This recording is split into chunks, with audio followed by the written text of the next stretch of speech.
Picture this.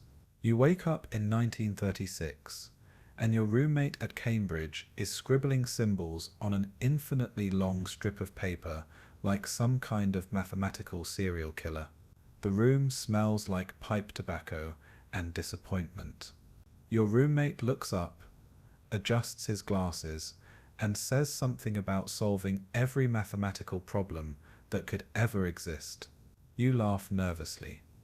He doesn't. Welcome to the tranquil tale of Turing machines, where tranquil is the last word anyone would use to describe what's about to unfold. So before we dive into this beautiful nightmare of computation, hit that like button if you enjoy stories about machines that changed everything while doing absolutely nothing visible. And let me know in the comments if you've ever tried to explain a Turing machine to someone at a party. Spoiler alert, you probably ended up drinking alone.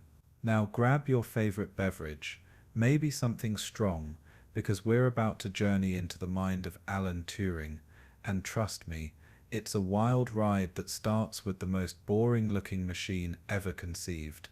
You're standing in Alan Turing's messy Cambridge room, papers everywhere, half-eaten sandwiches that might be from last week or last month.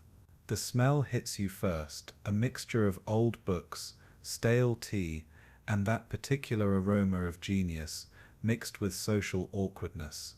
Turing is hunched over his desk, muttering about decision problems. You try to make small talk about the weather. He responds by asking if you think mathematics is decidable. You don't even know what that means, but you nod anyway because his eyes have that intensity that makes you worried he might cry or revolutionize computing. Both seem equally likely. The year is 1936, and while the rest of the world is worried about things like the Spanish Civil War and whether swing music is corrupting the youth, Turing is obsessed with a question that would make most people's brains melt. Can we create a machine that determines whether any mathematical statement is true or false? It's called the Entscheidungsproblem, which is German for let's make this as complicated as possible. You watch as Turing draws a simple diagram, a tape, a head that reads and writes, a set of rules. That's it. That's the whole machine. You're underwhelmed. You expected gears, steam, maybe some dramatic sparks. Instead, you get what looks like a typewriter having an existential crisis. But here's where it gets interesting. Turing leans forward, his breath smelling faintly of Earl Grey and ambition, and explains that this simple machine can compute anything that is computable. Anything, every app on your phone, every video game you've ever played, every cryptocurrency transaction that's made someone inexplicably rich. All of it can be reduced to this tape, this head, these rules. You feel your brain starting to fold in on itself. Turing notices your confusion and tries to help by explaining it's like a very patient clerk, following very specific instructions. The clerk can only do a few things: read a symbol, write a symbol, move left, move right, change mental state. That's it. 5 actions to rule them all. You're trying to wrap your head around this when Turing starts demonstrating with actual paper tape. He's written ones and zeros on it, and he's pretending to be the machine head, moving left and right, erasing and writing. His movements are robotic, precise, almost hypnotic. Other students walking by peek in, see this strange dance, and quickly move on. This is Cambridge after all, where eccentric behavior is basically a graduation requirement. But you stay transfixed as Turing shows you how this simple process can add numbers. Just by moving left and right, reading and writing, following rules, it takes forever. It's painfully slow. It's absolutely brilliant.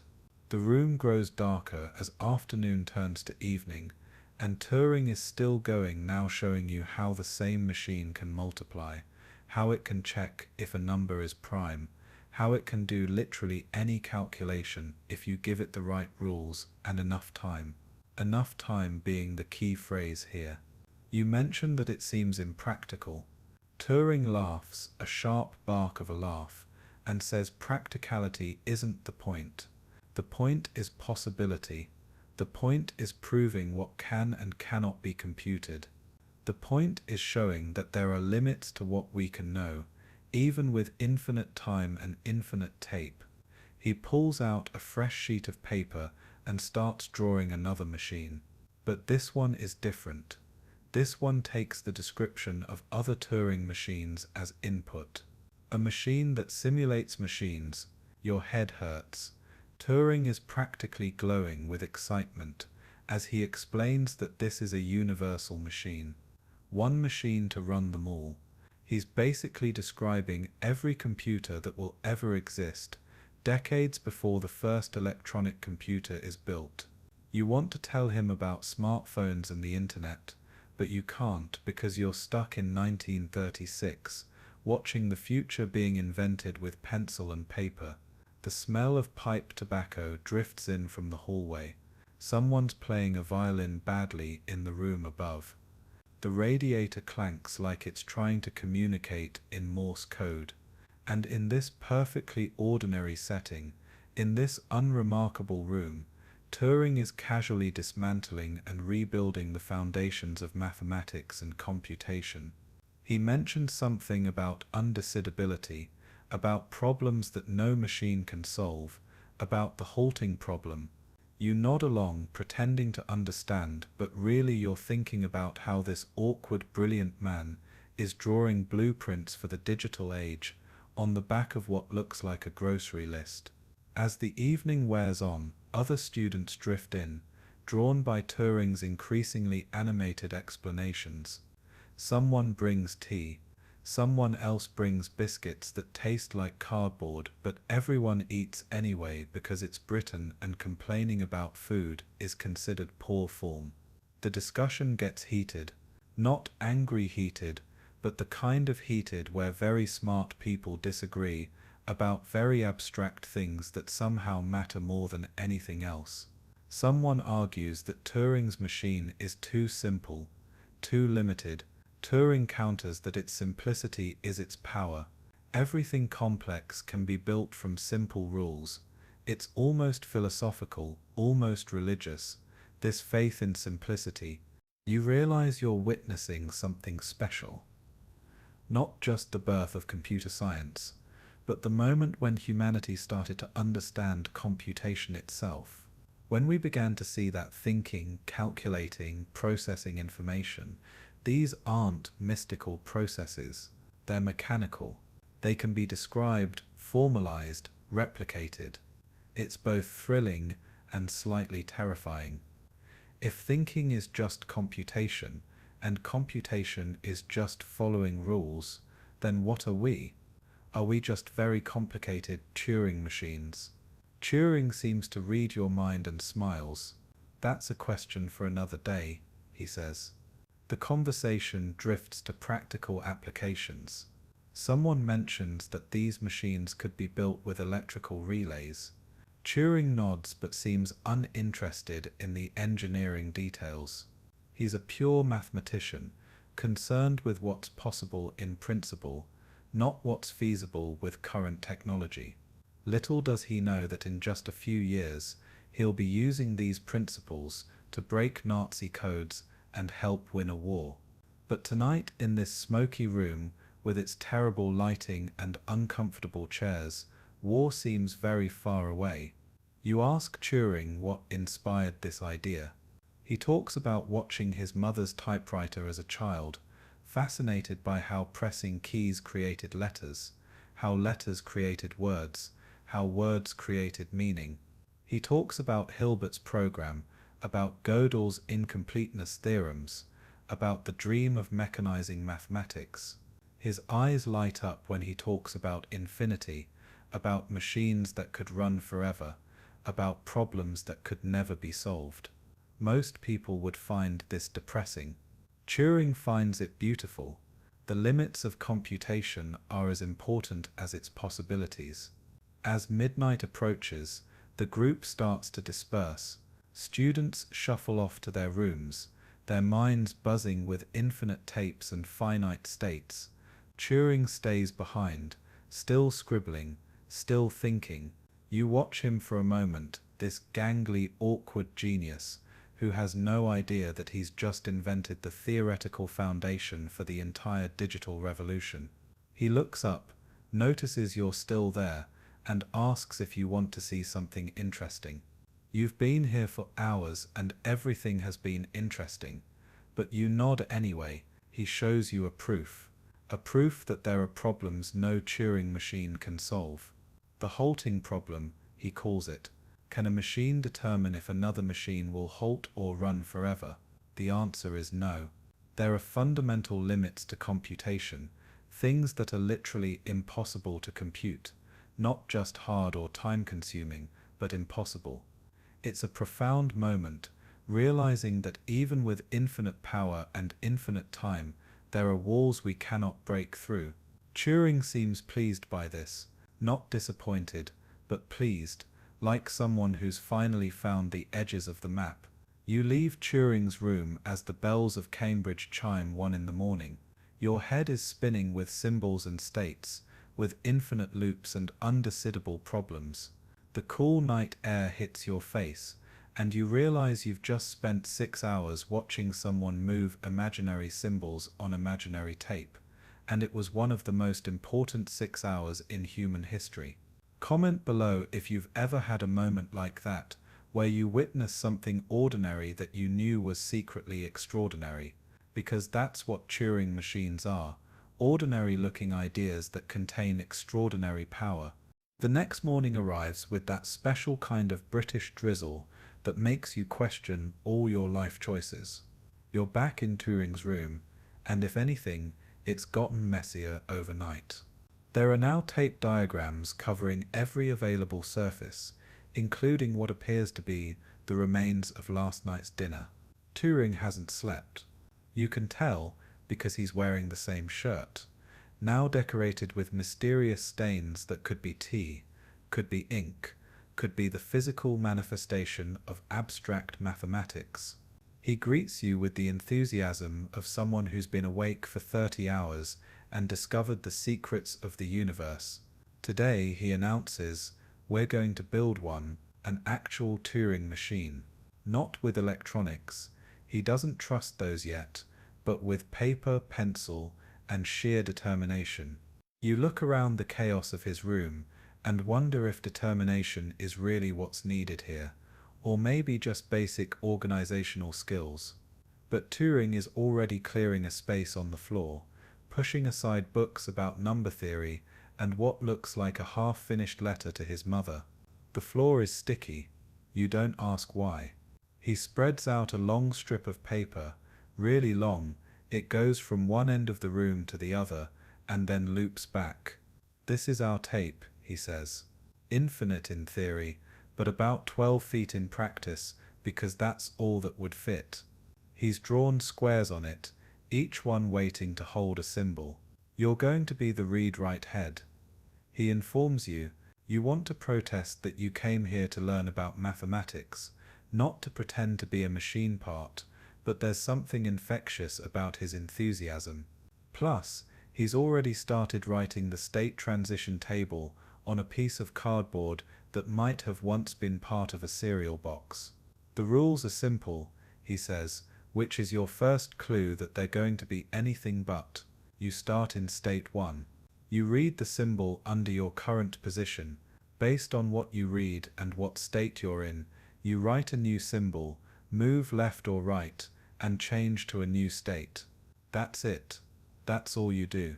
Over and over and over, until you reach a halt state, or until you die of old age, whichever comes first. He hands you a pencil with bite marks on it, and positions you at the beginning of the tape. You feel ridiculous. You are ridiculous. You're a human pretending to be a theoretical machine in a Cambridge dorm room that smells like a library had a fight with a chemistry lab. But then something magical happens. You start following the rules, read a blank, write a 1, move right, go to state 2. Read a 1, write a 0, Move left, go to state 3. At first it's mechanical, boring even, but slowly patterns emerge. The symbols on the tape start to mean something. You're adding two numbers just by following these simple rules. No understanding required, no intelligence needed, just blind obedience to the state transition table. It's simultaneously the dumbest and most brilliant thing you've ever done. After an hour of being a human Turing machine, your knees hurt from crawling along the floor, your back aches from bending over to read and write symbols, and you've developed a deep personal hatred for state 17, which keeps sending you back to the beginning of the tape. Turing watches with the detached interest of a scientist observing a particularly fascinating lab rat. Occasionally he makes notes, probably about inefficiencies in his algorithm rather than your obvious physical distress. You mention that this would be easier if you didn't have to physically move. He responds that the moving is the point. Computation requires change of state, and change requires time and space. Even thinking, he says, is just states changing in your brain.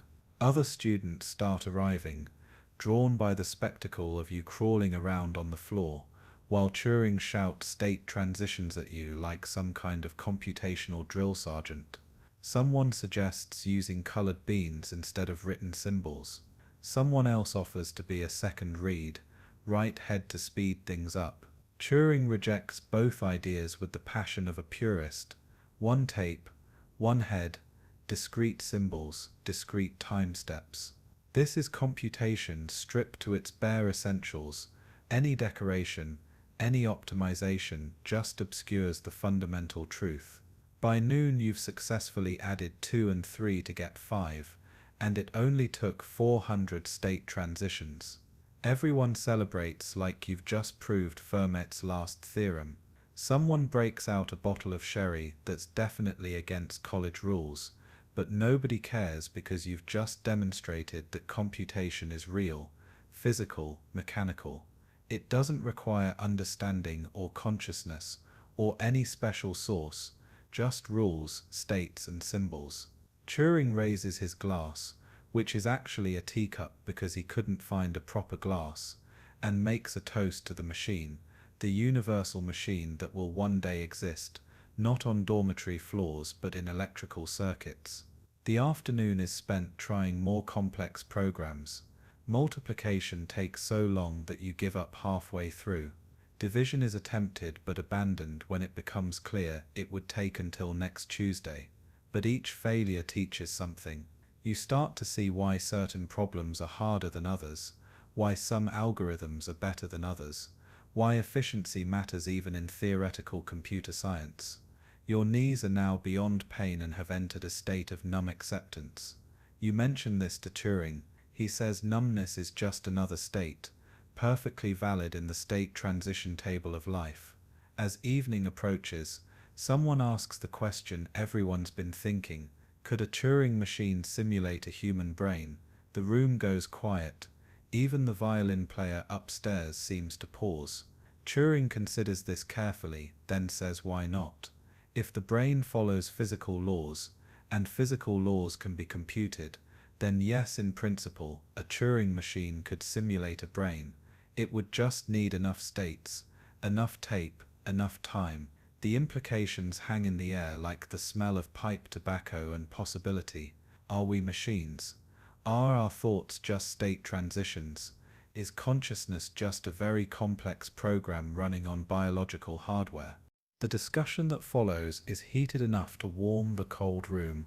Someone argues that humans have free will, that we're not deterministic machines. Turing counters that randomness can be incorporated into a Turing machine. It just makes the analysis more complex. Someone else brings up creativity, intuition, the spark of genius. Turing smiles and points out that he created the Turing machine, so either machines can be creative or creativity is itself mechanical. It's a logical trap that makes everyone's head hurt in the best possible way. You realize that this isn't just about mathematics or computation. It's about the nature of thought itself, about what it means to be human in a universe that might be fundamentally computational. The tape on the floor, now covered with eraser marks and footnotes, seems less like a toy and more like a mirror, reflecting something essential about reality. Every process, every thought, every dream and nightmare might just be symbols on tape, changing according to rules we don't fully understand yet. Turing starts sketching out a new idea. What if, he says, we had a Turing machine that could modify its own state transition table? A machine that could learn, adapt, evolve. The room goes silent again. This is dangerous territory. Machines that can change themselves, improve themselves, potentially surpass their creators. But Turing seems unconcerned with the danger. He's interested in the possibility, in pushing the boundaries of what computation means. Someone jokes about machines taking over the world. Turing responds completely seriously that they'd probably do a better job than humans are currently doing. As the impromptu seminar winds down, you help Turing roll up the paper tape. It's covered with the history of your day, every symbol you wrote, every mistake you made and corrected. It's a physical record of computation, proof that abstract mathematics can manifest in the real world. Turing carefully stores it in a cardboard tube that once held architectural drawings. He says he's keeping it for posterity, though you suspect it's more likely to end up as scrap paper for his next breakthrough. The other students drift away, their minds full of infinite tapes and finite automata. You stay behind to help clean up, though cleaning up in Turing's room is more about creating navigable paths than actual organization. As you stack papers covered with incomprehensible mathematical notation, Turing mentions casually that he thinks these machines will change everything. Not just mathematics, but how we communicate, how we work, how we think about thinking. You want to tell him how right he is, how in less than a century these ideas will reshape human civilization, but instead you just nod and continue stacking papers. Before you leave, Turing shows you one more thing, a problem he's been working on, about whether a Turing machine can determine if two other Turing machines compute the same function. It seems simple enough, but the more he explains, the more complex it becomes. Layers upon layers of self-reference and paradox. This is the real beauty of Turing machines, he says. They're simple enough to analyze, but complex enough to surprise us. They show us the boundaries of knowledge itself. Drop a comment if you've ever encountered something simple that revealed infinite complexity, because that's the real magic of Turing machines. 3 days have passed since your floor-crawling adventure, and you're starting to have dreams about state transitions. You wake up thinking in binary, which is disturbing enough, but then you realize you're actually getting good at it. You return to Turing's room to find him in an argument with a professor who looks like he hasn't updated his worldview since Newton was contemporary. The professor is insisting that Turing's machines are just toys, mathematical curiosities with no practical application. Turing is responding with the patience of someone who knows they're right, but also knows that being right too loudly gets you uninvited from faculty dinners. The professor leaves in a huff, muttering something about proper mathematics, and Turing turns to you with a grin. He doesn't care about the skeptics. He's already moved on to the next problem. Today, he announces, we're going to break mathematics. Not fix it, not solve it, but break it. Show its fundamental limitations. You're starting to realize that Turing has a thing for impossibility. Most people see walls as obstacles. Turing sees them as interesting features to study. He pulls out a new diagram, more complex than anything you've seen before. This is a Turing machine that analyzes other Turing machines. It takes as input a description of a machine and the machine's input, and it determines whether that machine will halt or run forever. Seems reasonable enough. Useful even. You could check if your programs will finish before running them. But then Turing starts drawing arrows, feedback loops, self-references, and suddenly the diagram looks less like mathematics and more like MC Escher having a bad day. Here's the kicker, Turing says. And you've learned to fear when he says kicker, because it usually means your brain is about to be kicked. What happens if we feed this halting detector machine its own description? What if we ask it to analyze itself? The question hangs in the air like a philosophical grenade. You can feel the paradox building, like pressure before a storm. If the machine says it will halt, then it should run forever. If it says it will run forever, then it should halt. Your head hurts, but it's that good kind of hurt, like when you exercise muscles you didn't know you had. Turing is practically bouncing with excitement as he walks through the proof. This isn't just a quirk or a bug, it's a fundamental limitation. There are things that cannot be computed, questions that cannot be answered, not because we're not smart enough, or our machines aren't powerful enough, but because they are literally impossible. The halting problem is undecedable. No amount of technological progress will ever solve it. In trying to create a machine that can do everything, Turing has discovered what cannot be done. The implications start to sink in like tea into a digestive biscuit, slowly but inevitably changing everything. If we can't even tell if a program will halt, how can we verify that programs are correct? How can we build reliable systems? Turing seems unconcerned with these practical worries. He's more interested in the philosophical implications. This proves, he says, that there are limits to formal systems, boundaries to logic itself. Gödel showed this for mathematics, and now Turing has shown it for computation. They're two sides of the same coin, a coin that keeps coming up, paradox no matter how you flip it. You spend the afternoon going through variations of the halting problem. Can we at least solve it for simple programs? No. Can we solve it most of the time? Define most. Can we approximate it? Now you're asking interesting questions. Turing shows you how we can create partial solutions, programs that sometimes give correct answers but sometimes just shrug their metaphorical shoulders. It's unsatisfying, but also oddly liberating. Perfect knowledge is impossible, so we might as well embrace the uncertainty. A group of physics students join the discussion, and things get really interesting. They start talking about the physical limits of computation, about entropy and energy, and the fundamental nature of information. Someone mentions that erasing a bit of information requires energy, releases heat. Computation has thermodynamic consequences. Turing machines might be abstract, but any real implementation has to obey the laws of physics. The conversation spirals into quantum mechanics, into whether quantum computers might solve undecedable problems. Turing listens with interest but remains skeptical. Changing the physics doesn't change the logic, he argues. As tea time approaches, because this is Cambridge and tea time is sacred, the discussion shifts to consciousness again. If the halting problem is undecedable, and if our brains are computational, does that mean we can never fully understand ourselves? Are we halting problems unto ourselves?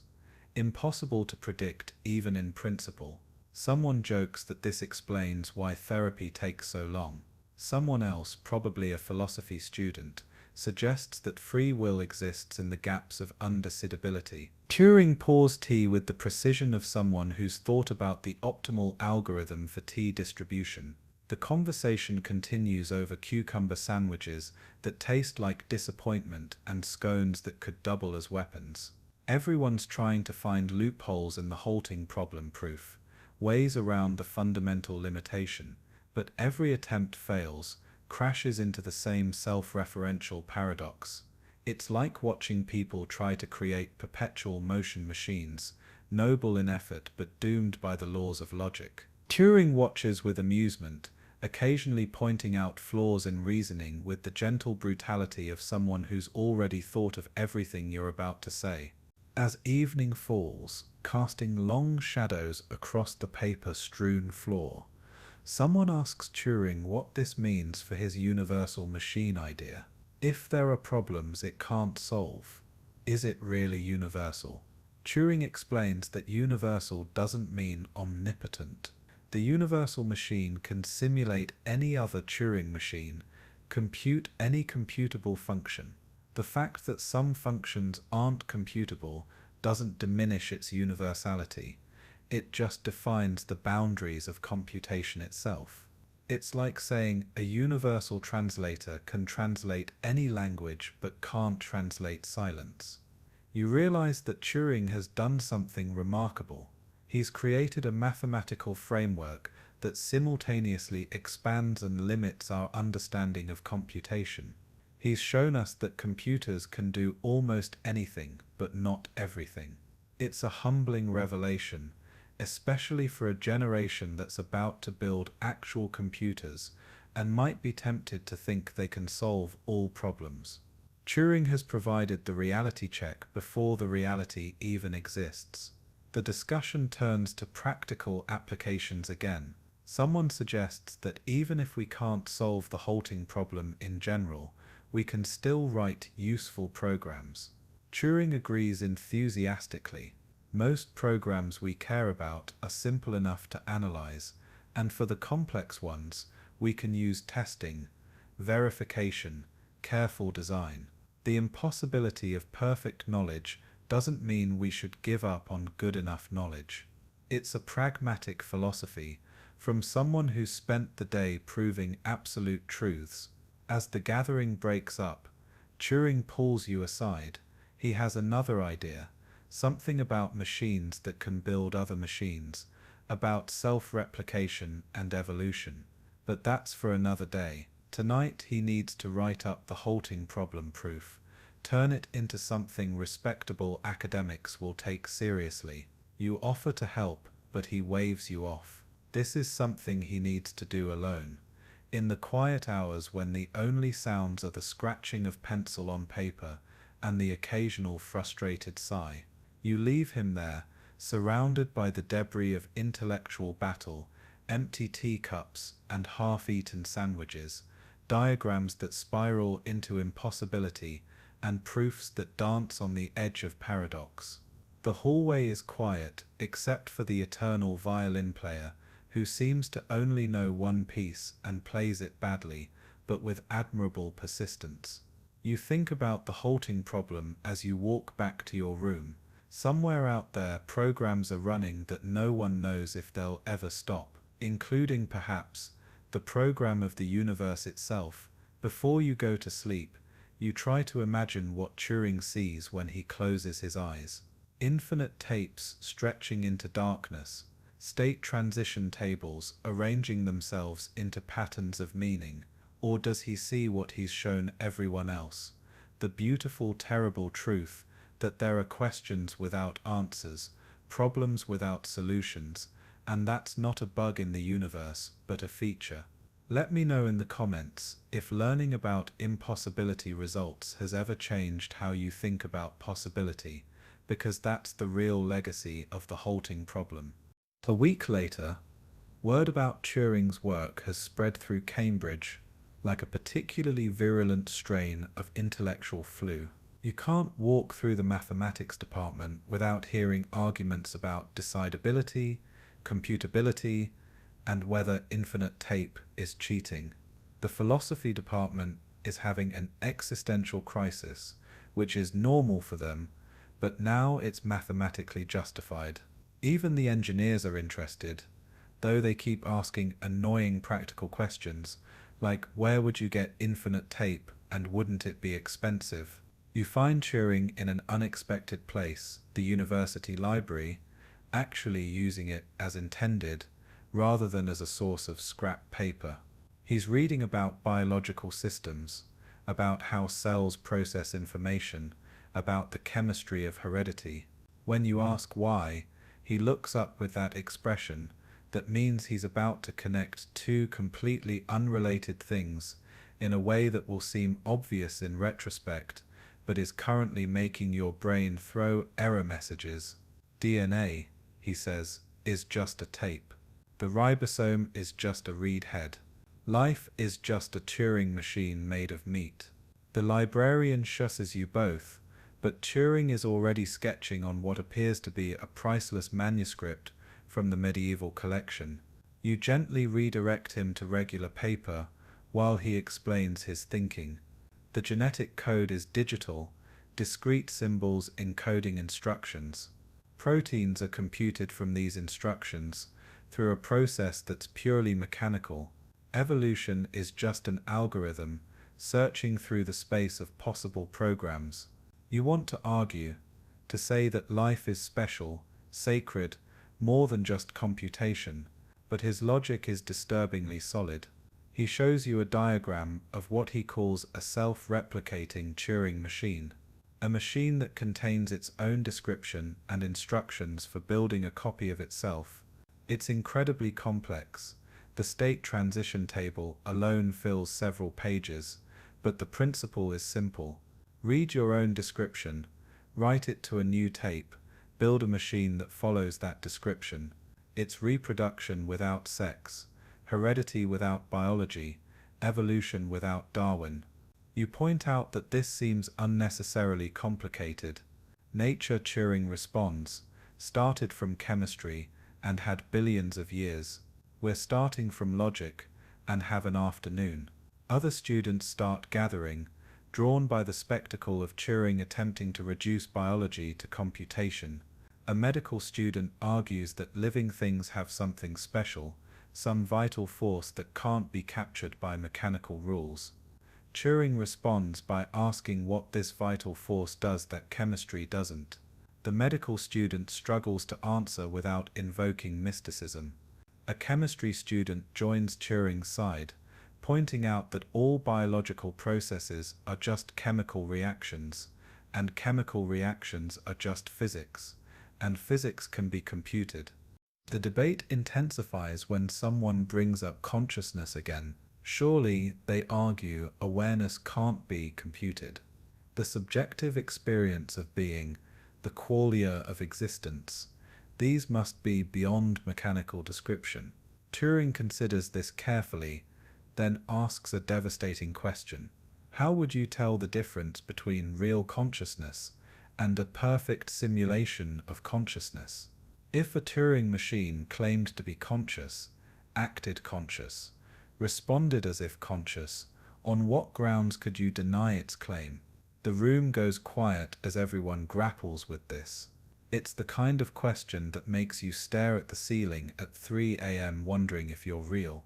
The discussion shifts to the practical implications of self-replicating machines. Someone points out that such machines could be dangerous, spreading uncontrollably like a mechanical virus. Turing nods thoughtfully and adds this to his notes under the heading Problems for Future Generations. Someone else suggests that self-replicating machines could be useful for exploration, for colonizing other planets. Send one machine, get a whole civilization. Turing seems more interested in the theoretical aspects, but he admits the practical applications are intriguing. As afternoon tea arrives, because even revolutionary discussions must pause for tea, the conversation becomes more speculative. What if, someone suggests, we could create Turing machines at the molecular level? Tiny mechanical computers built from individual atoms. Turing pulls out a slide rule and starts calculating. The numbers are absurd, billions of operations per second, storage capacity beyond imagination. But the physics allows it in principle. The engineering would be challenging. He understates with typical British understatement that could mean anything from difficult to impossible. You mentioned that such machines would generate heat. Lots of heat. Every computation requires energy. Every bit erased releases heat. Turing starts sketching again, this time what looks like a refrigeration system for a computer. Cooling, he muses, might be the ultimate limitation on computation. Not logic, not mathematics, but simple thermodynamics. The universe has a speed limit on information processing, determined by temperature and entropy. It's a sobering thought that even infinite tape and infinite time might not be enough if you run out of cold. The medical student, still defending biological specialness, brings up healing and regeneration. Surely machines can't repair themselves the way living things do. Turing smiles and shows his self-replicating machine diagram again. If a machine can build a copy of itself, it can build replacement parts.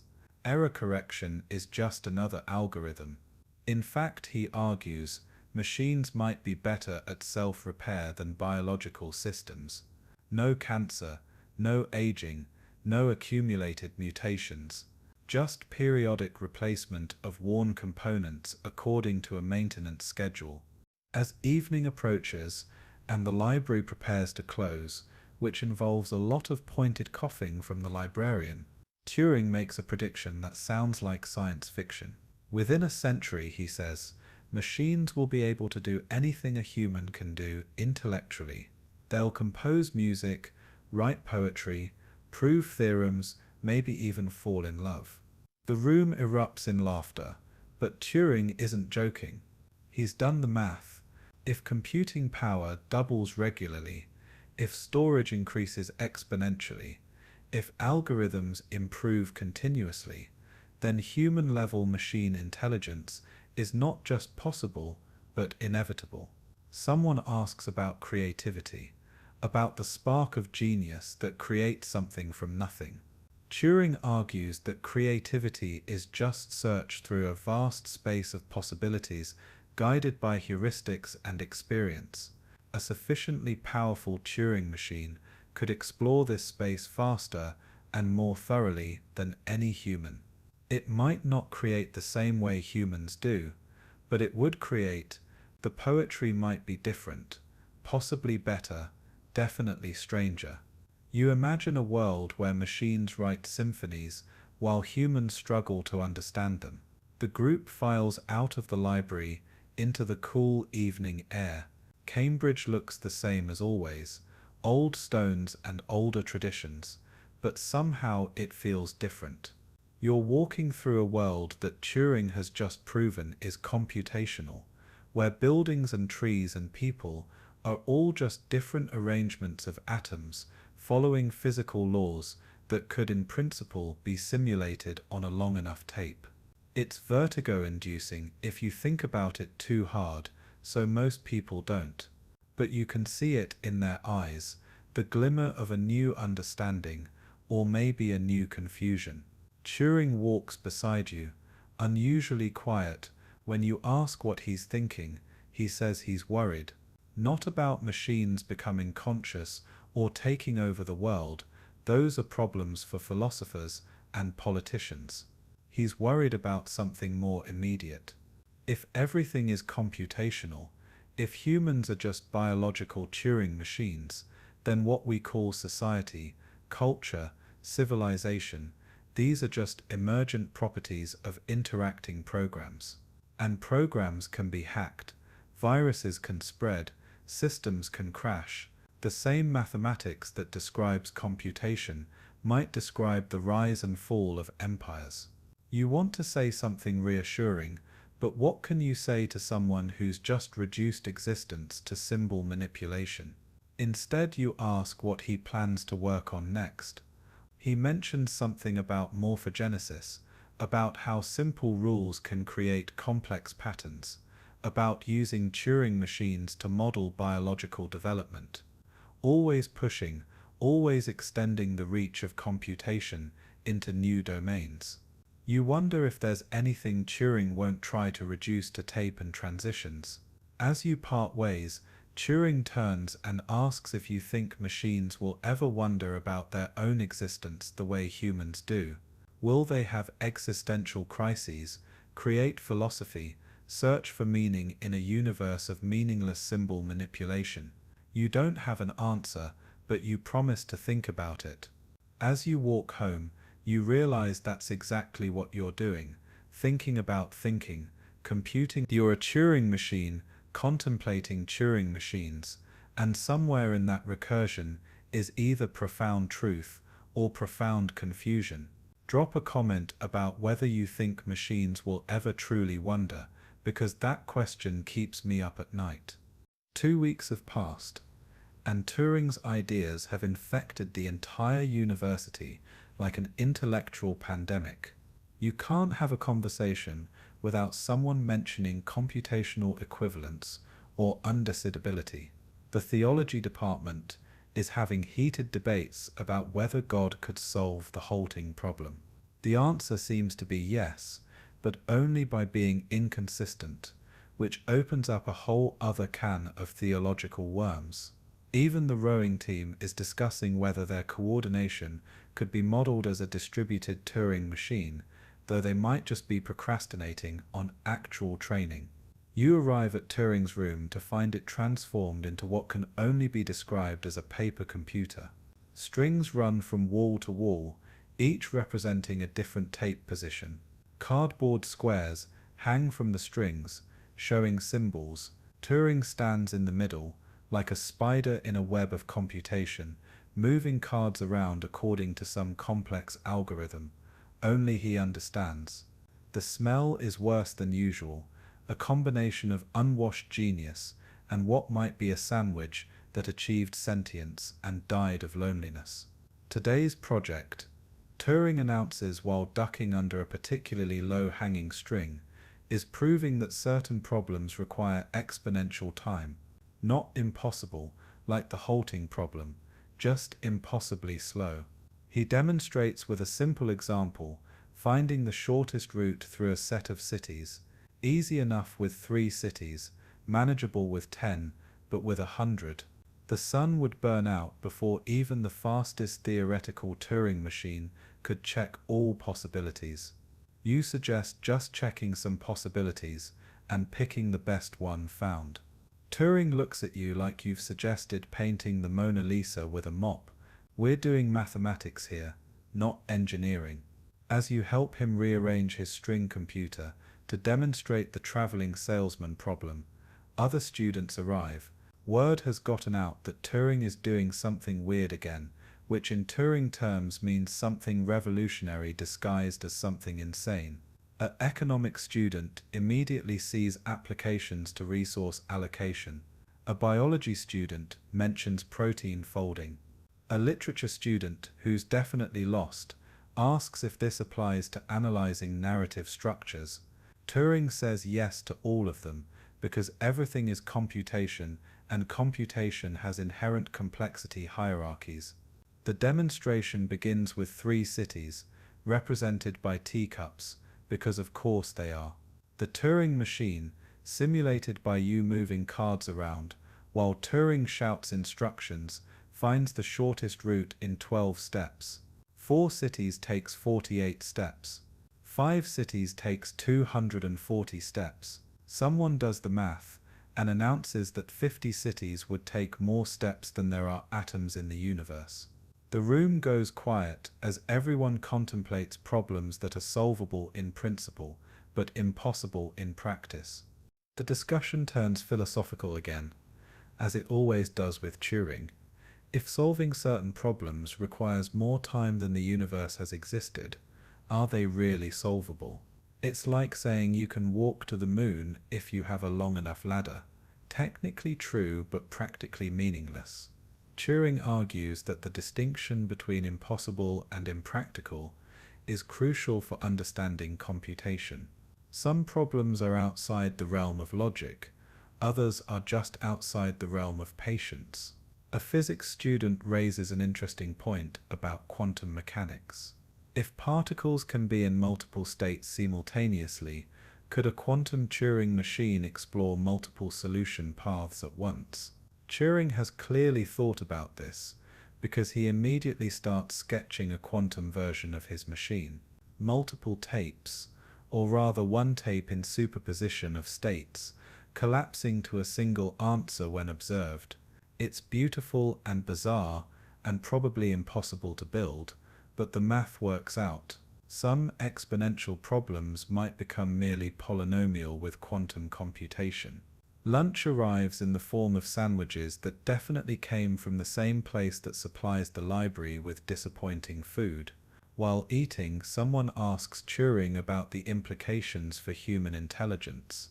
If our brains are solving exponentially complex problems like vision and language understanding in real time, how are we doing it?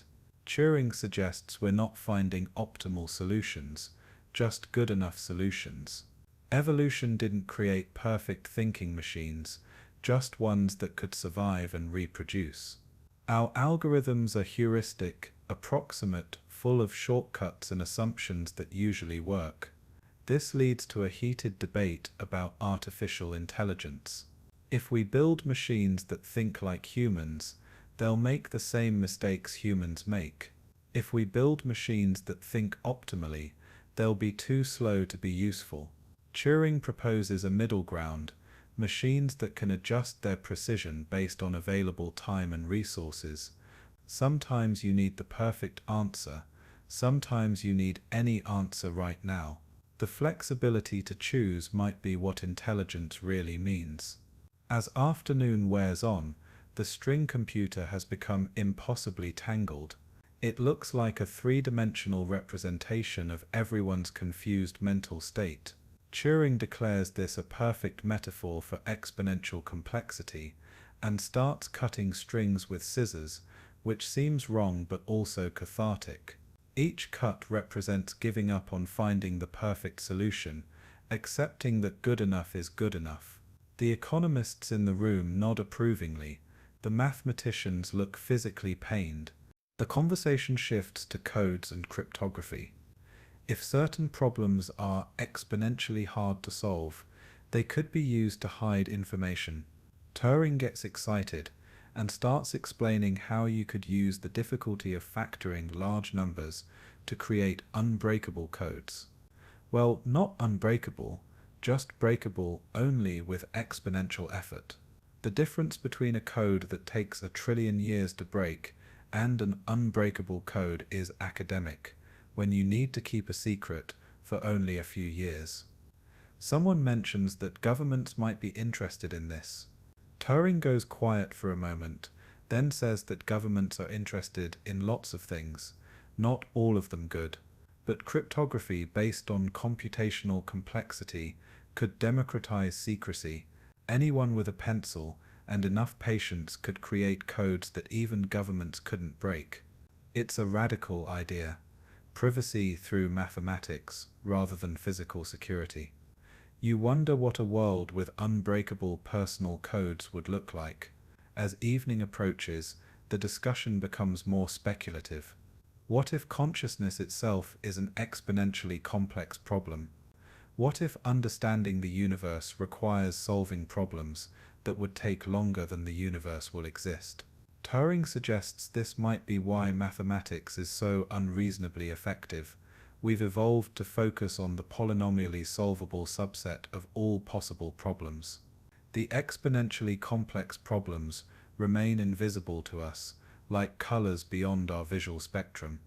The string computer has been completely dismantled, leaving only a few cardboard squares scattered on the floor like computational autumn leaves. Someone suggests building an actual electronic computer to test these ideas. Turing mentions he's been in contact with some engineers who are working on exactly that, machines that can execute millions of operations per second, though still nowhere near enough for the truly hard problems. But it's a start, a bridge between theoretical possibility and practical reality. As the gathering breaks up, you help Turing clean up the remains of his string computer. He seems melancholic, unusual for someone who's just demonstrated another fundamental truth about computation. When you ask why, he says he's realized that most interesting problems are exponentially complex. Understanding people, predicting society, creating true intelligence, these might all be beyond practical computation.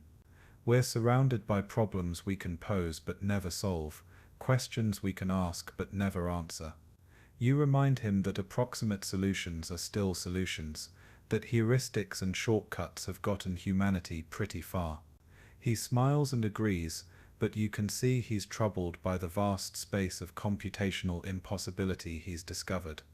As you leave, he's already working on something new, something about patterns and morphogenesis, always pushing forward, even when forward leads to another impossibility. Comment below if you've ever had to accept that perfect is the enemy of good, because that's what exponential complexity really teaches us. A month has passed since the string computer incident, and Cambridge has settled into a new normal where every conversation eventually becomes about computation. You've started having anxiety dreams where you're a Turing machine stuck in an infinite loop, reading and writing the same symbol forever while Turing watches and takes notes. You find him today, not in his room but in the botanical garden, staring intently at a sunflower.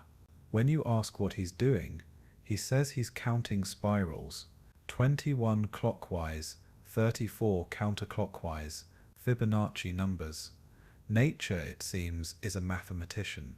He pulls out a notebook filled with sketches of shells, pine cones, and leaf arrangements, all following mathematical patterns, all computable by simple rules. This is his new obsession, morphogenesis, how complex biological forms emerge from simple initial conditions. A Turing machine doesn't just have to manipulate abstract symbols, it can describe how a leopard gets its spots, how a zebra gets its stripes, how your fingertips get their unique prints. Biology is just chemistry, chemistry is just physics, and physics is just mathematics running on the universe's hardware. You sit on a bench that's probably been there since Darwin was a student, and Turing explains his latest theory. Imagine two chemicals, he says, one that promotes growth and one that inhibits it. They diffuse through tissue at different rates, reacting with each other. Simple rules, just like a Turing machine, but the patterns they create are incredibly complex. Spots, stripes, spirals, all emerging from the interaction of two chemicals following basic laws. He shows you equations that make your eyes glaze over, but the pictures are beautiful, computer-generated patterns that look exactly like animal markings. A group of biology students spots you and comes over, probably hoping Turing will help them with their homework.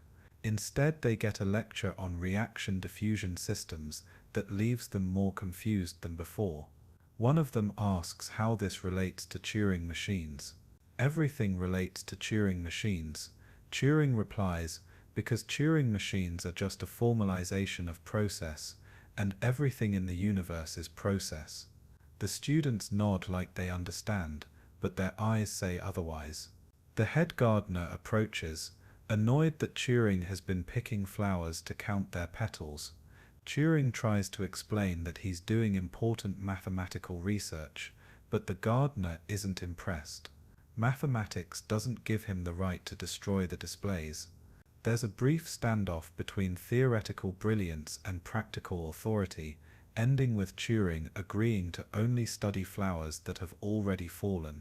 The gardener leaves, muttering something about academics that sounds unflattering even though you can't make out the words.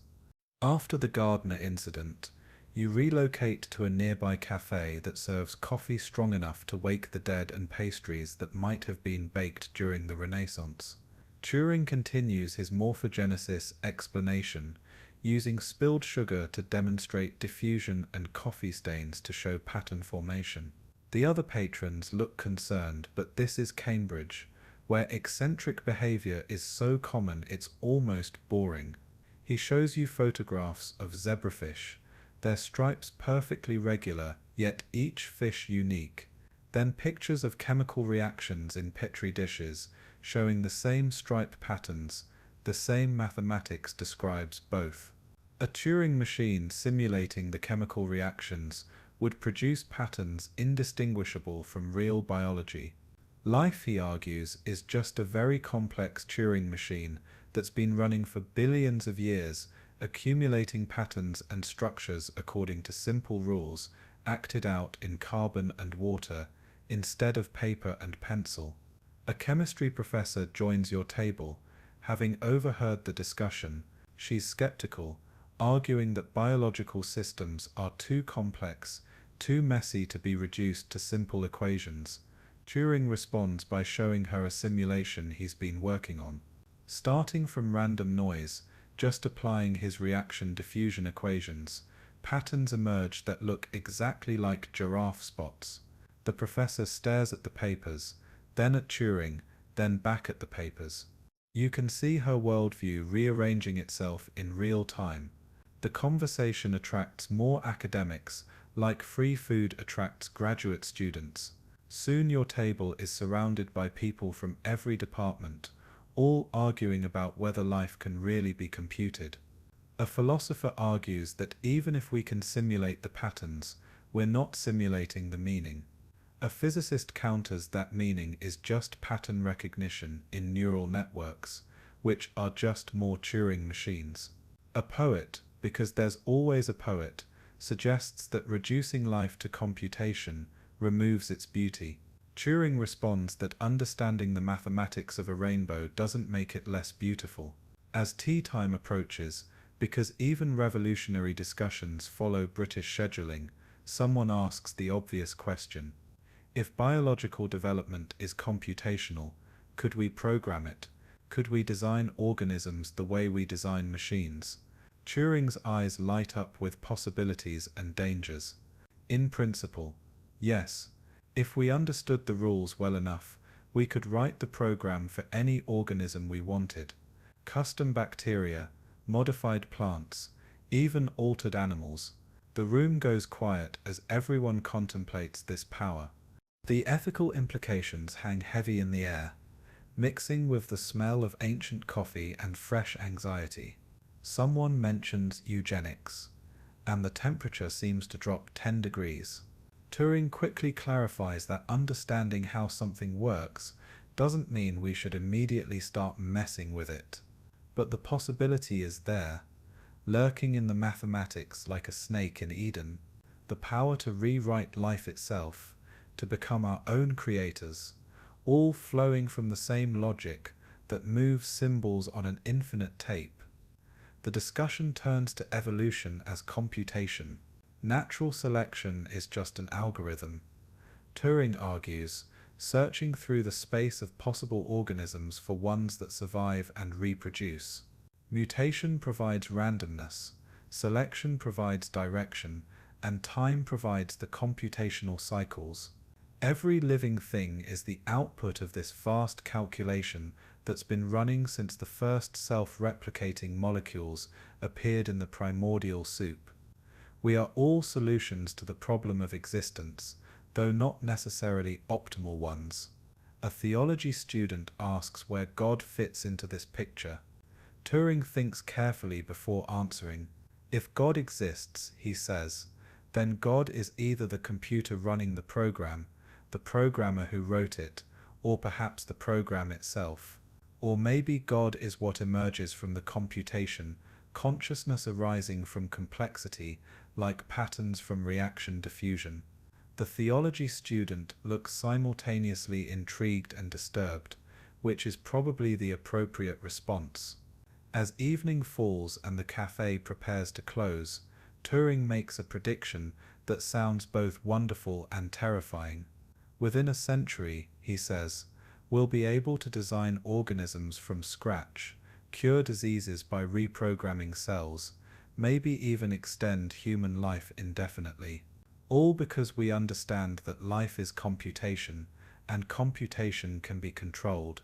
Someone jokes about immortal Turing machines made of flesh. Someone else points out that immortality might be the ultimate infinite loop. You walk back through Cambridge with Turing, past buildings that have stood for centuries, watching students who will be dead in decades. Everything seems temporary except the mathematics, the eternal truths about computation that outlast any physical implementation.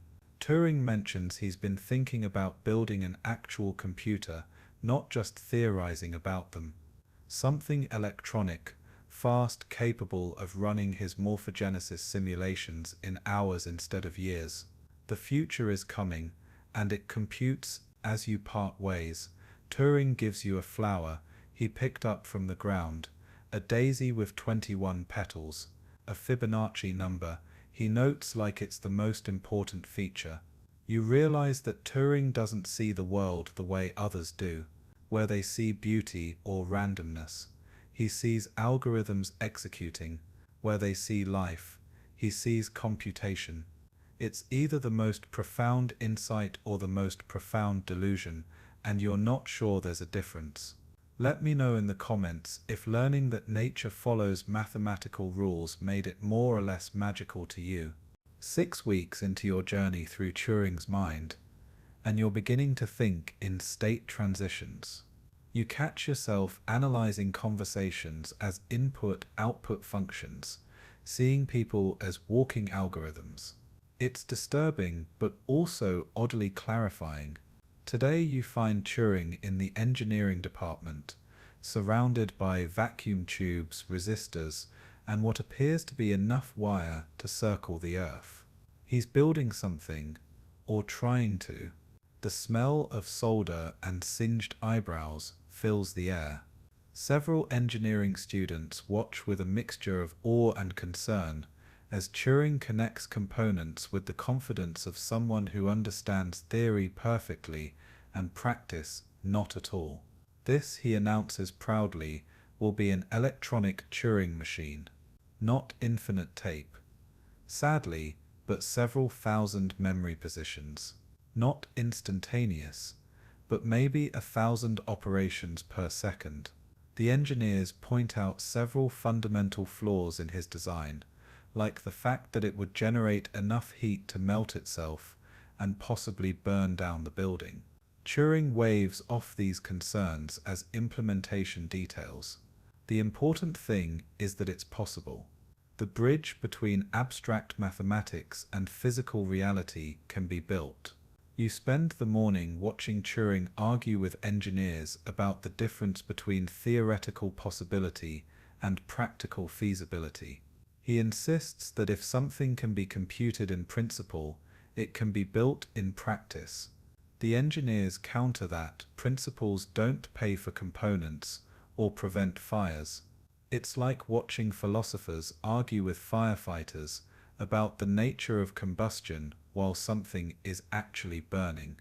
Eventually, a compromise is reached. Turing will provide the logical design. The engineers will make it actually work. The design sessions are fascinating chaos. Turing draws abstract diagrams that look like mystical symbols. The engineers translate them into circuit diagrams that look like metropolitan subway maps having a nervous breakdown. Occasionally someone asks what this machine will actually do. Turing's answer changes each time. Calculate ballistics, break codes, simulate weather, play chess. The engineers just want it to not explode. Everyone has different priorities. Lunch is taken in the engineering cafeteria, which serves food that makes the mathematics department's offerings look like haute cuisine, over something that might be shepherd's pie or might be an insulation material. The discussion turns to the future of computing machines. Someone suggests they'll become smaller, faster, cheaper.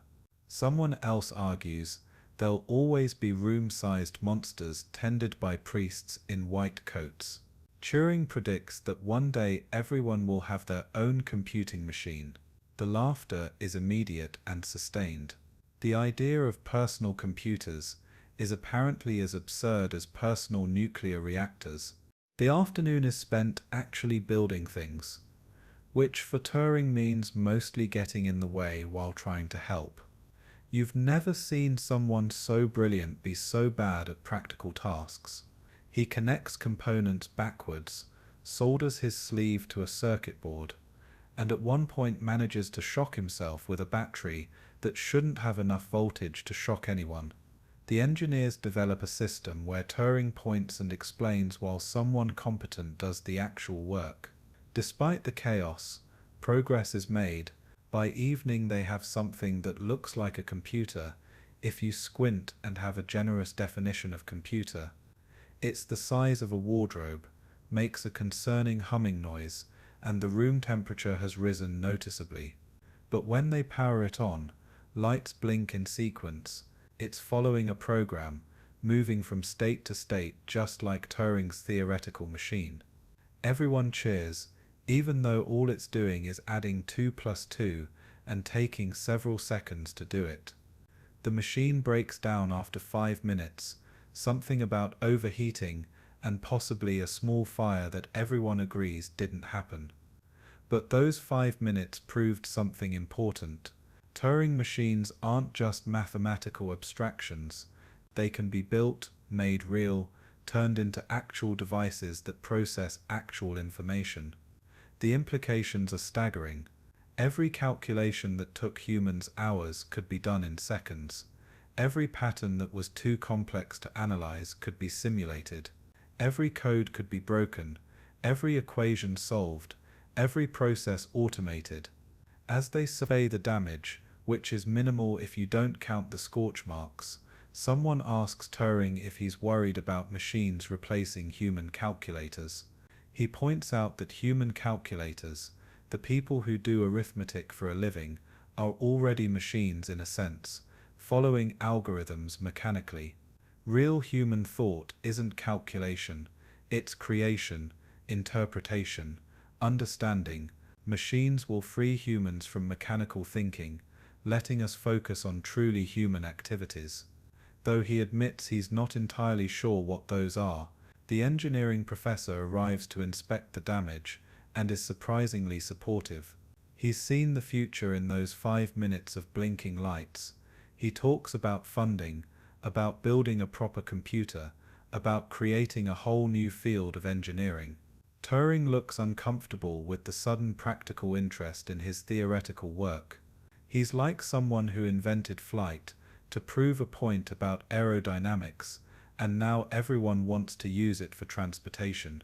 As night falls and the building empties except for the dedicated and the obsessed, Turing shares his real vision for computing machines. Not just calculators, but thinking machines, creative machines, machines that could compose music, write poetry, discover new mathematics. The engineers look skeptical. How do you program creativity? How do you encode intuition? Turing admits he doesn't know yet, but he's certain it's possible. Everything the brain does is physical, and everything physical can be simulated.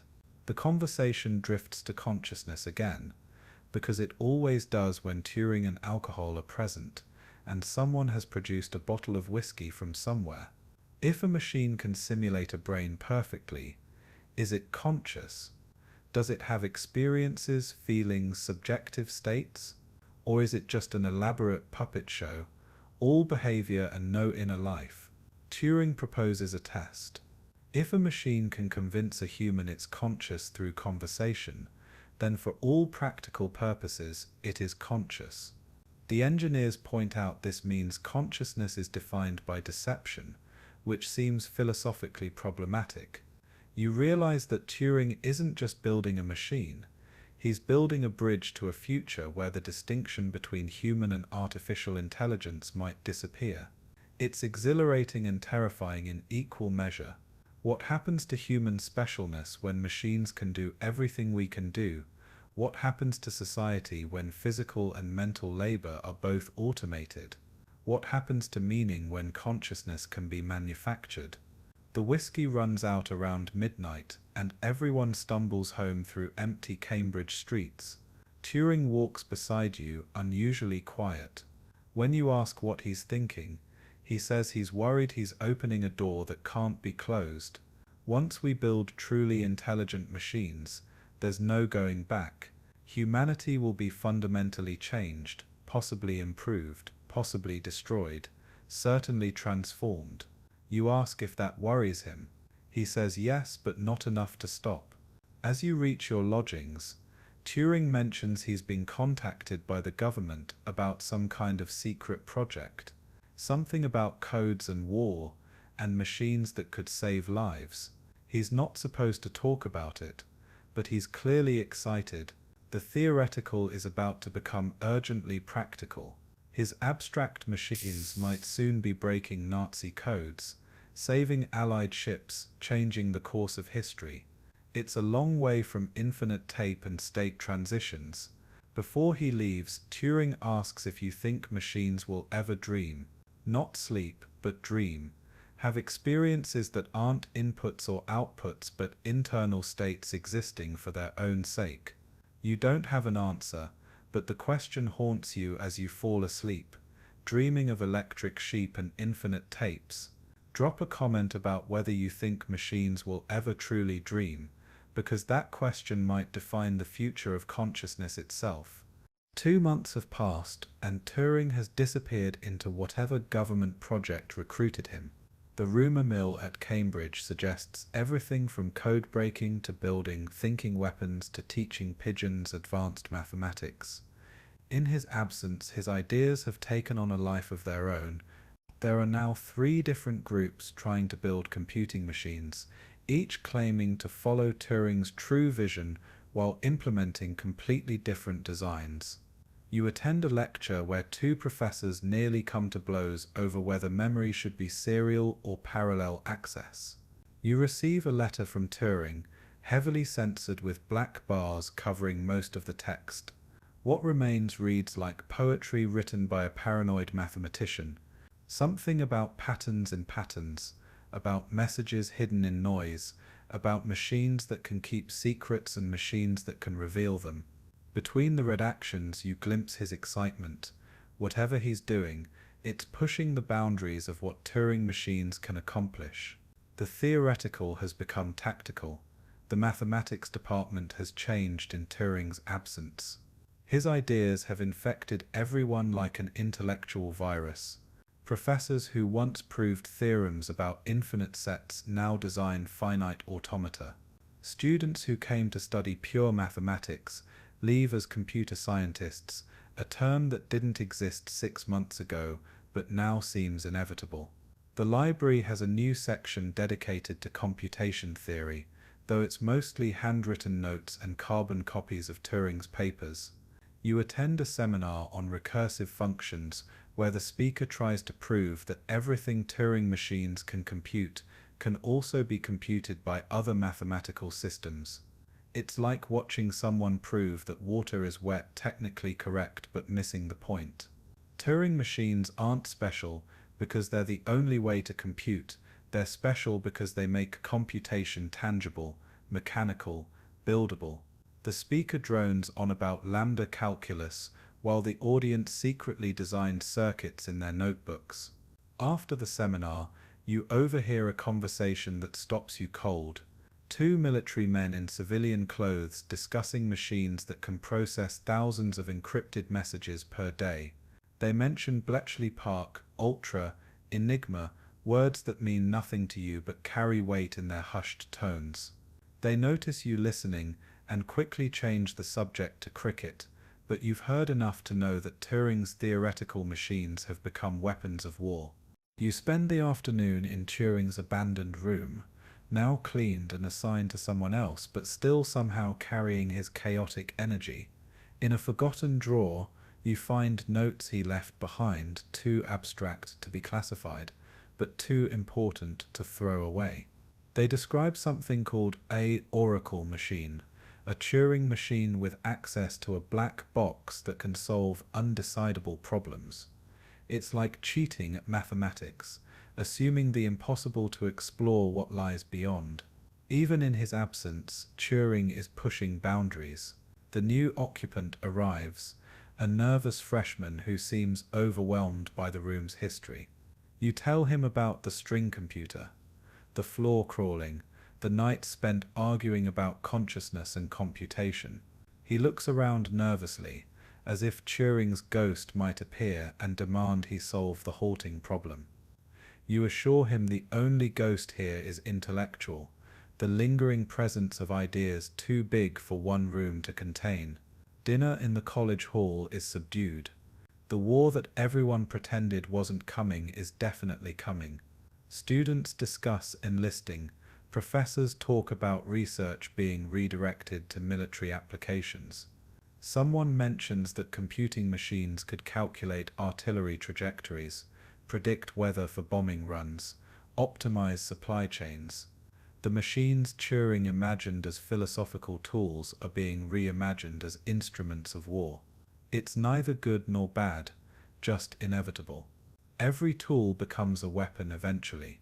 After dinner, you attend a meeting of the newly formed Computational Society, a group dedicated to building and programming calculating machines.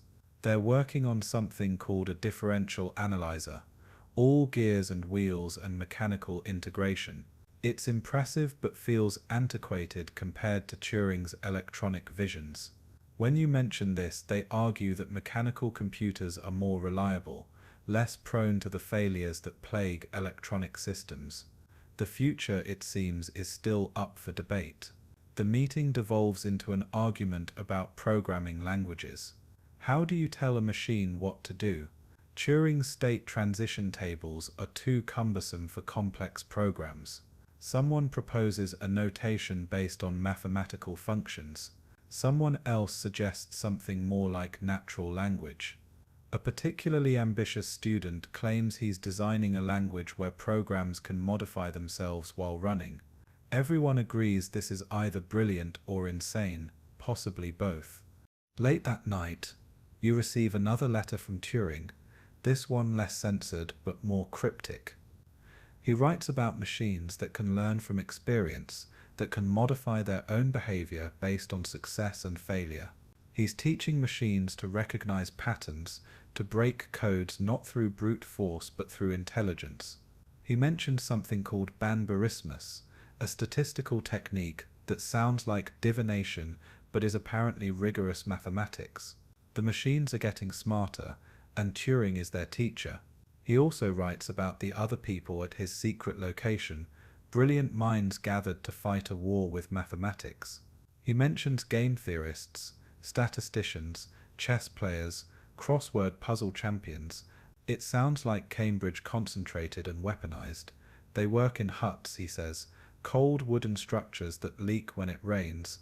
The most advanced thinking about computation is happening in conditions that would make medieval monks complain. The letter takes a philosophical turn near the end. Turing wonders about the ethics of using mathematics to kill. Every code they break saves Allied lives, but enables Allied bombers. Every U-boat they locate protects convoys but drowns German sailors. The machines don't care, they just compute. But the humans operating them carry the weight of every calculation. He asks if you think there's such a thing as moral mathematics, equations that should not be solved, theorems that should not be proved. You write back, though you know your letter will be read by censors, who probably won't understand half of it. You tell him about the changes at Cambridge, about the computing machines being built, about the arguments over programming languages. You avoid mentioning the military applications everyone is discussing. You ask him about his Oracle machines, about what problems he would solve if he had access to the impossible. You sign off with a chess problem, knowing he'll appreciate the distraction. As you seal the letter, you think about the strange path from abstract theory to concrete application. 6 months ago, Turing machines were philosophical curiosities, ways to think about the limits of mathematics. Now they're being built in secret facilities, breaking codes that could change the course of history. The infinite tape has become magnetic drums, the read-write head has become vacuum tubes, and the state transition table has become the difference between victory and defeat. You fall asleep thinking about Turing, somewhere in the British countryside, teaching machines to think while bombs fall on London. It's a strange war, fought with symbols and statistics as much as bullets and bombs, and at the center of it an awkward genius who started out just trying to solve a problem about decidability and ended up redesigning reality. Comment if you think mathematics should be morally neutral, or if some knowledge is too dangerous to pursue. The war has been over for a year, and Turing has returned to Cambridge like a ghost made flesh. He's thinner. His hair is going grey at 28, and he has a nervous tic of looking over his shoulder every few minutes. Whatever he did during the war, He can't talk about it, bound by the Official Secrets Act that turns men into walking classified documents. But his ideas have evolved, mutated, grown teeth. He talks now about machines that don't just compute but think, learn, evolve. You meet him in a new building, the computer laboratory, a name that would have seemed like science fiction 5 years ago. The room is full of humming machines, not quite computers in the modern sense, but trying desperately to become them. Mercury delay lines store data in sound waves. Williams tubes paint bits on phosphorescent screens. It's all magnificently unreliable, breaking down every few hours, but when it works, it's magic. Turing stands before a teletype, watching it print the output of a program that's been running for 3 days. He shows you what he's been working on, a program that plays chess. Not well, he admits. It loses to anyone who knows the rules, but it plays, it evaluates positions, considers moves, makes decisions. It's thinking in a primitive mechanical way, but thinking nonetheless. You watch it play against a graduate student who keeps giggling every time the machine makes a particularly bad move. But bad moves are still moves, chosen from millions of possibilities by an algorithm that resembles reasoning. The conversation turns to what Turing calls machine intelligence.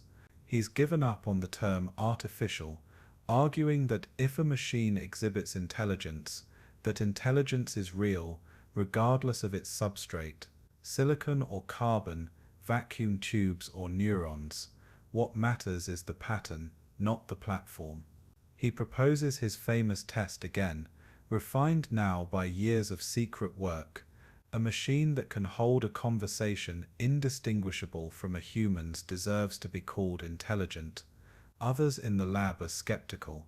They see the machines breaking down, struggling with simple arithmetic, consuming enormous power to accomplish trivial tasks. How can these primitive devices ever match the human brain? Turing pulls out a slide rule and does a calculation, Moore's observation, though he doesn't call it that yet, that computing power doubles regularly. In 30 years, he says, machines will be 1,000,000 times more powerful. In 50 years, 1,000,000,000 times. The skeptics laugh, but nervously. After lunch, which is marginally better than wartime rations but not by much, Turing demonstrates something new. A program that learns from experience, modifying its behavior based on feedback. It's trying to recognize handwritten digits, getting better with each example. The learning is slow, painful to watch, like seeing evolution happen in real time, but it's learning unmistakably.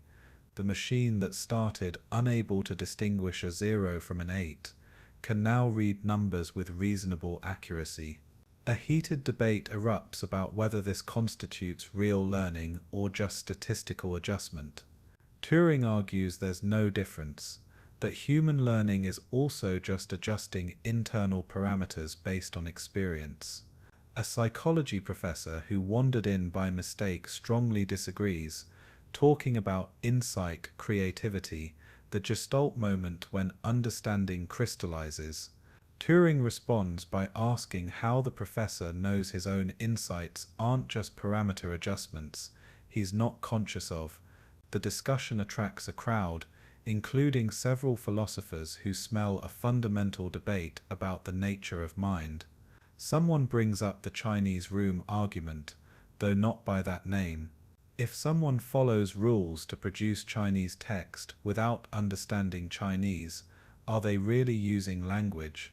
Turing counters that understanding is demonstrated by behavior, not by some mystical internal state.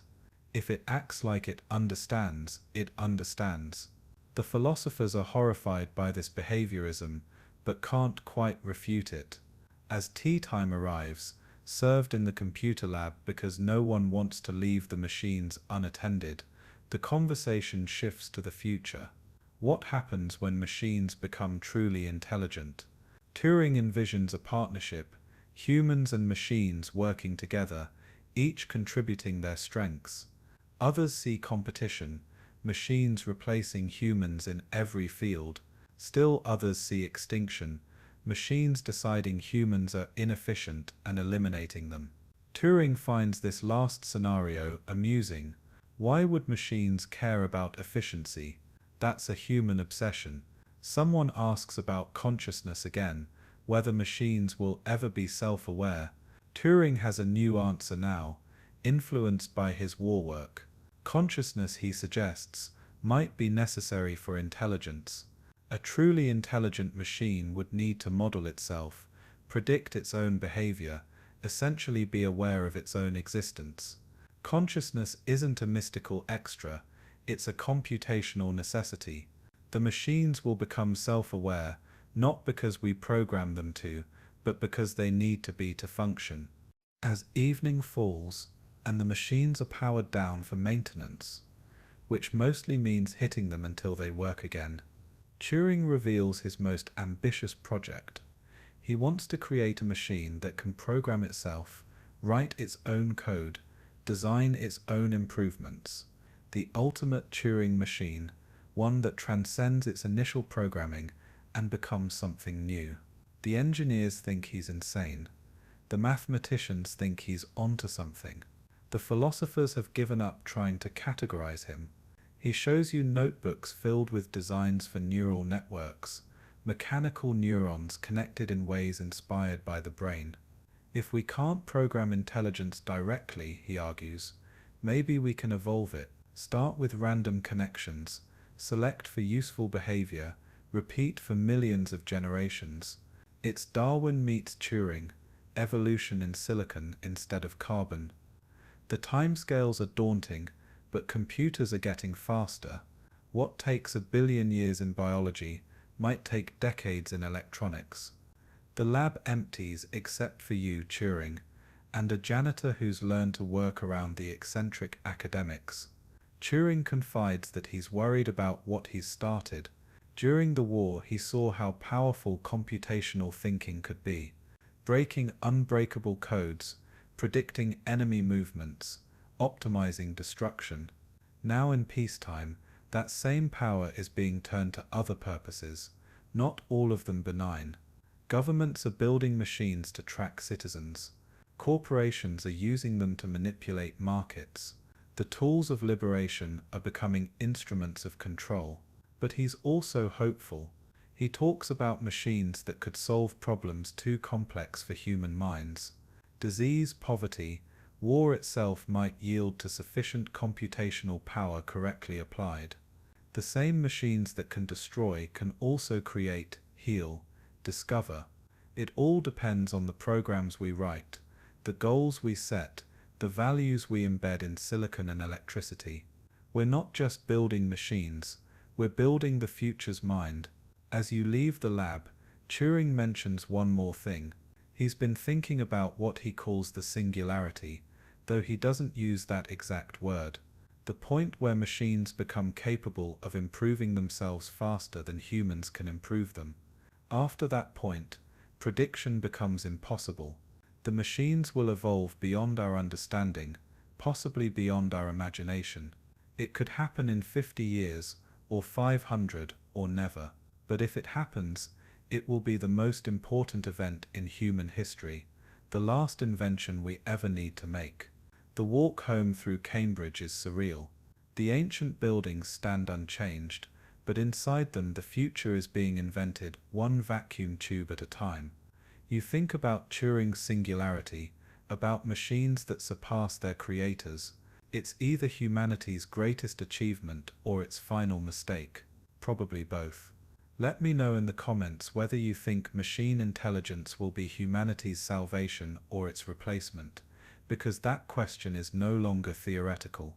It's been 5 years since the war ended, and Turing has become something of a legend and a pariah simultaneously. His contributions to breaking the Enigma code are still classified, so officially he did nothing important during the war. But everyone knows he did something, which makes him mysterious and suspicious in equal measure. You find him today not at Cambridge, but at Manchester, where he's working on a machine called the Manchester Baby. It's the size of a room, has the computing power of a modern calculator, and represents the absolute cutting edge of technology. The baby is running one of Turing's programs when you arrive, something about morphogenesis again. On the screen, patterns emerge from randomness, spirals and spots that look eerily biological. Turing explains he's simulating the chemical processes that create animal markings, proving his theories from years ago. What took months of hand calculation now takes hours of computer time. Soon it will take minutes, then seconds. The acceleration of computation is itself accelerating. He shows you other programs running on the baby. A music composition algorithm that creates melodies no human would think of. A poetry generator that produces verses that are either profound or nonsensical, possibly both. A primitive language translator that turns English into something that might be French if you squint. Each program pushes the boundaries of what machines can do, exploring territories that were purely human just years ago. The Manchester team is a mix of engineers, mathematicians, and people who don't fit in any category. They argue constantly about everything: what to build, how to program it, what to call things. Turing thrives in this chaos, his ideas finally finding physical form. But there's tension too. Some team members want to focus on practical applications, things that make money or win wars. Turing wants to explore intelligence, consciousness, the fundamental nature of computation. It's the eternal conflict between pure and applied science. Lunch is taken at a pub near the university, where Turing is quieter than usual. He mentions problems with the authorities, something about his personal life that the government finds unacceptable. You don't press for details, but you can see it weighing on him. The man who helped win the war is being persecuted in peacetime for things that have nothing to do with his work.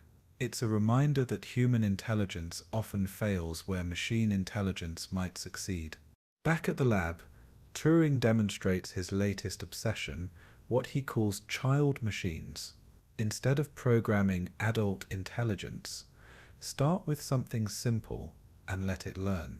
He shows you a program that began knowing nothing and has learned to play tic-tac-toe perfectly through trial and error. It's like watching a digital infant discover the rules of the world. The implications are staggering. If machines can learn from scratch, they might develop intelligence we never explicitly programmed. A government official arrives for a demonstration, clearly skeptical of spending money on what he calls electronic toys. Turing shows him the code-breaking applications, the ballistic calculations, the weather predictions. The official is impressed, but asks the question everyone asks: will these machines ever really think? Turing responds with another question: do you really think? The official is not amused. Funding is approved, but grudgingly. The afternoon is spent debugging a program that's supposed to solve mathematical proofs, but instead keeps proving that 2 equals 3. The error is subtle, a single misplaced instruction in thousands of lines of code. It takes hours to find, minutes to fix. Turing uses this as a teaching moment. Machines are perfectly logical, which means they're perfectly stupid. They do exactly what you tell them, even when what you tell them is wrong. Intelligence isn't just following rules, it's knowing when to break them. As evening approaches, the conversation turns personal. Turing talks about loneliness, about being different in ways society doesn't accept. He wonders if machines will ever feel lonely, ever desire companionship beyond mere interaction. Could a sufficiently complex Turing machine experience emotion, not simulate it, but actually feel it? The question hangs in the air like incense in a cathedral, sacred and unanswerable. Someone mentions that emotions might be necessary for true intelligence. Without fear, how do you avoid danger? Without curiosity, why explore? Without love, why create? Turing considers this and suggests that emotions might be algorithms, evolution discovered for survival. Fear is just rapid pattern matching for threats. Love is just reinforcement learning for cooperation. Every feeling might have a computational basis, which means machines could feel if we knew how to program feelings. As the lab prepares to close for the night, Turing shares something he's been working on in secret. Plans for what he calls a universal constructor, a machine that can build any other machine, including itself. It's von Neumann's idea, but Turing's interpretation, a Turing machine that outputs physical objects instead of symbols. The blueprint for the blueprint maker, recursion made tangible. If such a machine could be built, it would mean the end of scarcity, the beginning of abundance, possibly the end of humanity as we know it. The implications spiral outward, like the patterns on the computer screen. Machines that build machines that build machines, exponential growth, limited only by raw materials and energy. Colonization of space not by humans, but by our mechanical descendants. Intelligence spreading through the universe at the speed of light, or at least the speed of spacecraft. Turing admits it might take centuries to build such machines, but the possibility exists in the mathematics. You ask Turing what he thinks will happen to humanity when machines surpass us. He's quiet for a long moment, then says something unexpected. Maybe that's the point. Maybe biological intelligence is just a bootstrap, a way for the universe to create something better than biology. We're the larval stage of machine intelligence, necessary but temporary. It's either the most depressing or most inspiring vision of the future possible. The conversation continues as you walk through Manchester's industrial streets, past factories that will soon be automated, past workers who don't know they're obsolete. Turing talks about the future with the certainty of someone who's seen it in the mathematics. Machines will compose symphonies, discover physics, fall in love, have children in their own way. They'll explore stars we'll never see, think thoughts we can't imagine, solve problems we can't even formulate. And it all started with marks on paper tape, symbols changing according to simple rules. As you part ways for what turns out to be the last time, Turing seems both triumphant and melancholy. He's proven that machines can think, that computation is universal, that intelligence is substrate independent. But he's also glimpsed a future where humanity might be a footnote, the biological phase between chemistry and true intelligence. He asks one final question: if you could upload your mind to a machine, would you? Would you trade flesh for silicon to see the future he's imagined? The question follows you home through empty streets and into dreams of electric sheep. You wake up in the present, surrounded by computers more powerful than Turing ever imagined, but still asking the same questions he posed. Can machines think? Are we machines? Does it matter? The tranquil tale of Turing machines turns out to be anything but tranquil, a story of revolution disguised as mathematics, of futures born from simple rules and infinite tape. And we're still writing it, one computation at a time. Drop a comment about whether you'd upload your consciousness if you could, because that's the ultimate Turing test, choosing between meat and mathematics, between mortality and the infinite tape of digital existence. And if you made it through all 10 chapters of this journey into computation, you're either fascinated by the foundations of our digital age, or you have way too much free time. Either way, like and subscribe, because the algorithm demands it, and the algorithm, as Turing showed us, rules everything.